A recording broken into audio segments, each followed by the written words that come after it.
Noodles. There are so many different Asian dishes with noodles, rice noodles, egg noodles, dried noodles, wet noodles, udon noodles, so many noodles, and so many different ways to prepare them. And you can get caught out in so many different ways. So here's my essential guide to a few popular Asian noodles. So I have so many noodle dishes. You guys who have been following me for a while would know how much I love noodles. And a lot of you have written in and said, hey, it's really cool, love your noodle dishes, but can you help me out with a few problems that I'm having with my noodles sticking or my noodles getting a bit gluggy in the pan? So we're gonna go through 5 different popular types of noodles, and I'm gonna show you exactly the best way to prepare them for different kinds of dishes. Are you ready? Let's go. Number 1, Pad Thai. Now, of course, because I'm half Thai, this would be one of my favorite dishes to cook and to eat. But there's some little tips and tricks that you might not know about for the actual preparing of the noodles before they go into the pan to stir fry. So if you're short on time, and I often am when I'm making a midweek dinner, you can just go ahead, cook your Pad Thai noodles in some boiling water like pasta, and then go ahead and stir fry them.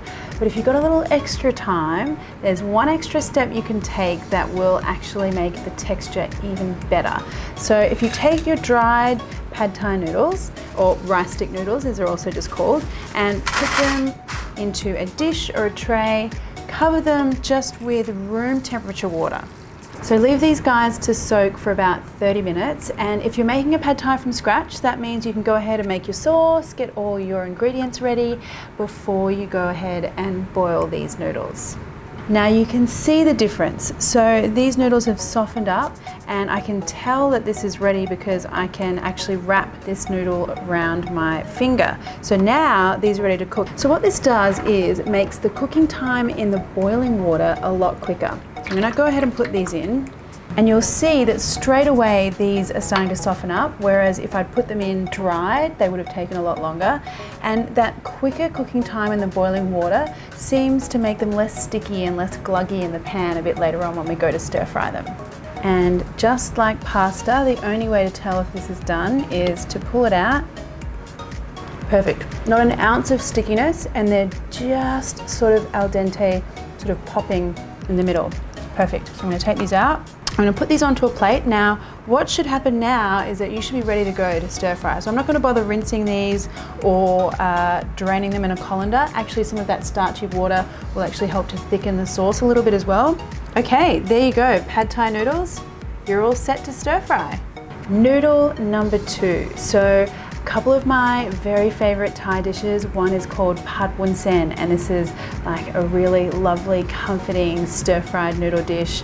And another popular dish to make with these noodles is Yum Woon Sen, and that is a spicy, tangy Thai salad. Ah, so good. So these noodles have a couple of aliases. In Thailand, we call them Woon Sen. They're also called glass noodles, cellophane noodles, bean thread noodles. There's a lot of different names for them. Anyway, they come like this, and they look white to start with, and we pop them into a bowl. And these ones, they're kind of really delicate. You definitely don't want to be boiling these because they just turn to mush. The best thing is warm water. So not boiling water, not really hot water, just kind of like some warm water. You should be able to still stick your finger into the water. So pour the water over the top. Give these a little bit of a press down, and then you just wait for 10 minutes. So you can see that these noodles are really nice and soft now, and they've changed color a little bit as well, a little bit more translucent. Now, I'm usually either stir frying or making a salad with these, and I like to have them in shorter lengths because it's just too long to be pulling them out and tossing them. So I get some scissors and I just snip a couple of times in there, and there you go. Glass noodles ready for a salad or a stir fry. Noodle number 3. Now these guys are what you would use for a Vietnamese bun cha, for lots of different Vietnamese salads or Thai salads. So these guys are the thinner, skinnier version of our rice stick noodles. These are rice vermicelli, and the best way to deal with these is pop them into a large bowl, and then you want some just boiled water and pour that over the top, and then just let these guys soak for about 3 or 4 minutes. That's all they'll need. So these guys have had their soak, and because I'm usually using these for a salad, I want to make sure the noodles get really nice and cold, that they stop cooking and they don't overcook and get mushy.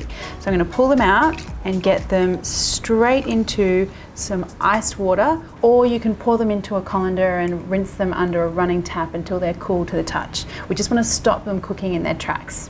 Okay, so now that they're nice and cool, I'm going to pull them out, and I find this is easier to kind of do this when they're soaking in some water, because I can just easily separate them, and then give them a squeeze, and you can see just how bouncy they are. They're not sticking together. And then this goes straight into the serving bowl I'm going to use, and you can just pile them all up, divide them up in your serving bowl, and then they're ready for any kind of salad topping that you wish to make.